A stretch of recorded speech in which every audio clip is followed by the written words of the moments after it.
ஆண்டவராகிய இயேசு கிறிஸ்துவின் இரத்தத்தினாலே மீட்கப்பட்ட தேவ ஜனமே, இன்று நாளிலும் கூட கர்த்தர் நம்மோடு கூட இடைப்படுவாராக. இன்றைக்கும் கர்த்தர் நம்மோடு கூட பேசுகிற வார்த்தை மார்க் 10வது அதிகாரம் 14வது வசனம். இயேசு அதை கண்டு விசனமடைந்து, சிறு பிள்ளைகள் என்னிடத்தில் வருகிறதற்கு இடம் கொடுங்கள், அவர்களை தடை பண்ணாதிருங்கள், தேவனுடைய ராஜ்யம் அப்படிப்பட்டவர்களுடையது. வசனம் இப்படியாக சொல்லுகிறதுங்க, எவன் தேவனுடைய ராஜ்யத்தில பிரவேசிக்க முடியும்? ஒருவன் சிறு பிள்ளையை போல மாற்றிக்கொண்டு தேவனுடைய சமூகத்துல நிற்கும் போதுதான் அவன் தேவ ராஜ்யத்துல அவன் பிரவேசிக்க முடியுங்க. நம்மளே ஆராய்ச்சி பார்க்கணும். நம்ம தேவ சமூகத்துல நிற்கும் போது நம்ம எப்படிப்பட்டவர்களாக நிக்கிறோங்க? நம்ம படிப்பு, நம்முடைய ஆஸ்தி அந்தஸ்துகளை வைத்து நம்ம நிக்கிறோமா, இல்ல சிறு பிள்ளையை போல நம்ம நிக்கிறோமா? நம்ம சிறு பிள்ளையை போல மாறாவிட்டால் தேவனுடைய ராஜ்யத்தில் நம்மளால பிரவேசிக்க முடியாதுங்க.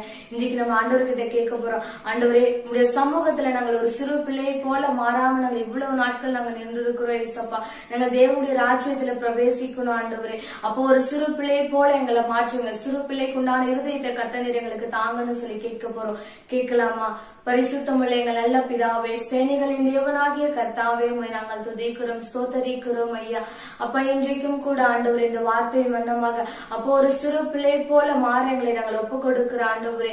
அப்பா நாங்கள் தேவ ராஜ்யத்துல பிரவேசிக்கணும்னு ஒரு சிறு பிள்ளை போல நாங்கள் மாறணுமே ஆண்டவரே. அப்ப இதுவரைக்கும் ஆண்டவரே உங்க சமூகத்துல நிற்கும் போது நாங்க எப்படி இருந்திருந்தாலும் அப்ப இந்த நொடிப்பொழுதுல கர்த்தர் ஒரு சிறு பிள்ளையினுடைய இருதயத்தை கர்த்தர் எங்களுக்கு தாங்கன்னு சொல்லி ஒப்பு கொடுத்து நாங்கள் ஜெபிக்கிறோம் ஆண்டவரே. நீரே ஆளுகை செய்யுங்க, பொறுப்படுங்க, வழி நடத்துங்க. இயேசு கிறிஸ்துவின் மூலமாய் ஜெபிக்கிறேங்க ஜீவனுள்ள நல்ல தகப்பனே. ஆமென், ஆமென். God bless you. God bless you.